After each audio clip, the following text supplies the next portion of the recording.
Hey guys, Harry Thomas here, and Happy New Year 2021, and welcome to my top 5 most anticipated movies of 2021. Yeah, I think we can all agree 2020 was the worst of the worst. It was a tough year on all of us, and the pandemic had a devastating impact on the movie industry, especially, and on cinemas. But fingers crossed, cinemas this year can be revived, and uh, and uh, and there will be infinitely less delays this year than there were last year, as plenty of 2020 movies have been pushed back to this year. So movies that made my uh, most and least anticipated movies of 2020 will also appear on this list. So, without further ado, if you want to know the top 5 movies I'm anticipating the most, then just keep watching. At number 5, Venom Let There Be Carnage. This movie may not have made my list for 2020 when it was initially supposed to be released, but it sure is making my 2021 list now. I am one of the defenders of the 2018 Venom. Please go easy on me, Spider-Man fans. No offense to the other Spider-Man movies, but I really don't see why critics hated the first Venom with a vengeance, but I'm sure the sequel will be far more favoured by both fans and critics alike, as this one is bringing in the big boy Carnage, the villain who fans were commanding appearance in Tobey Maguire's Spider-Man 4, but sadly that never happens. But now there is a chance for it to happen, and we, I mean, we are at long last going to see a visual version of Carnage in all of his glory on the big screen, and his showdown with Venom. I mean, screw Kong versus Godzilla, though I'm still hyped as hell for that movie. That I mean, the showdown between Venom and Carnage, two of the most iconic symbiote villains, should be the villain showdown of the year, and I'm sure. Let's face it, everybody will prefer Carnage to be the villain than Riot from the first movie, and I also hope Michelle Williams's character gets more involvement in the action and gets to kick more ass, as she was, of course, revealed to be female Venom at the end of the first movie. So yeah, fingers crossed, as she will have some involvement in that showdown. At number 4, Black Widow. This movie will be released exactly a year after it was initially supposed to be released, and I mean, I never imagined it would take 11 years for Natasha to finally receive her own solo movie slash origin story. But I mean, at least we got to Wonder Woman 1984 last year, so Black Widow has zero competition with DC. But at the same time, it was refreshing to have just a 1 year break from the MCU after the MCU overcrowded the 2010s years with their movies. I just know this will make my top 5 of best MCU movies, and Black Widow is going to be a queen in her solo movie. At number 3, there are two major animation blockbusters coming our way this year, both of which are made by Disney, and one of which with Pixar, Luca.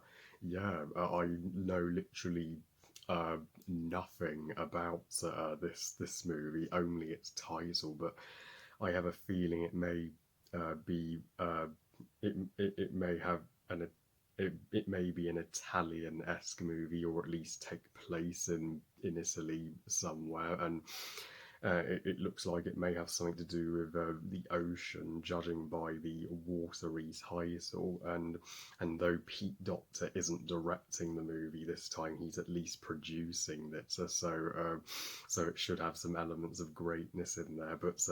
But Pixar never cease to amaze me with their original ideas, and just look what they did with Soul and Onward last year. So yeah, thank God it's not another sequel. So bring on Luca. At number two from Disney Animation Studios, Raya and the Last Dragon.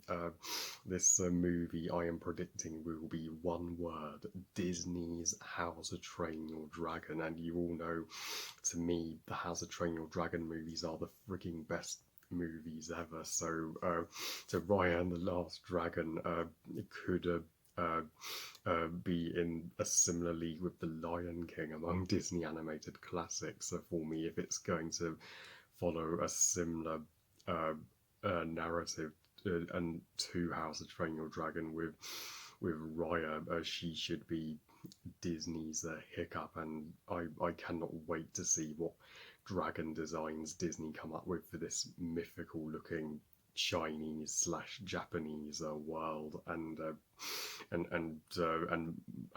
Kelly Mary Tran should totally knock it out at the park voicing Raya, and I am overjoyed she is getting more work with Disney now after playing Rose Tico in The Last Jedi.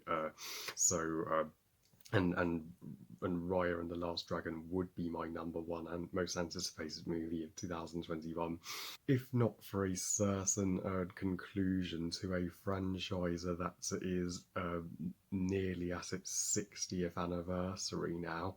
And my number one most anticipated movie of 2021, you all know it's No Time to Die, the 25th installment of the James Bond franchise, and Daniel Craig's final chapter as 007.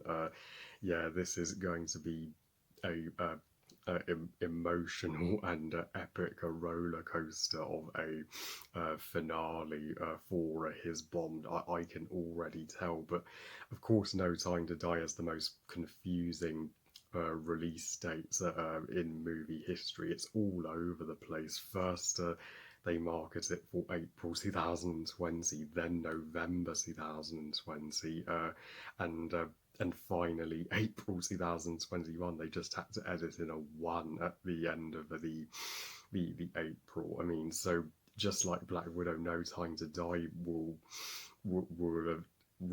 be released and come to us an extra year after it was initially supposed to. I mean, we have never had to wait longer for a Bond movie than this. This movie, God, I mean, has been through the ringer more than all the other movies delayed. It really has, and I am overjoyed. We just have 4 more months to wait now.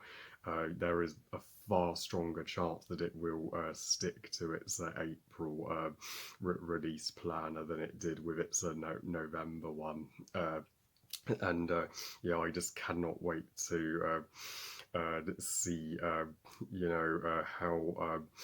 how bombed reacts to Madeline's secret, and what is Madeline's secret. I can't wait to see Nomi, played by Lashana Lynch, just kick butt in the action, and I and I cannot wait to see more of Rami Malek's villain Safin, and find out, could he really be Doctor No, and to hear Billie Eilish's electrifying Bomb theme No Time to Die at the title sequence. It's going to look glorious. So yeah, just just roll on April 2021. I can't wait for this movie any longer. I am proud to call No Time to Die my most anticipated movie of 2021.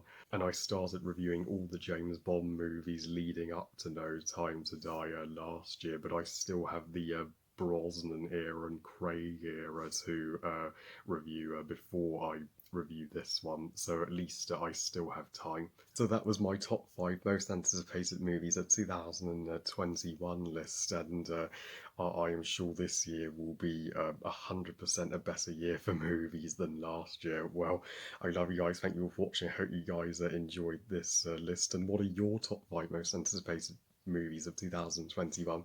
Please comment and let me know. Please like this video and subscribe. Please follow me on Twitter and on Instagram. And I'll see you next time when I share my top 5 least anticipated movies of 2021, the opposite of this list. And remember, movies are us. Bye, guys.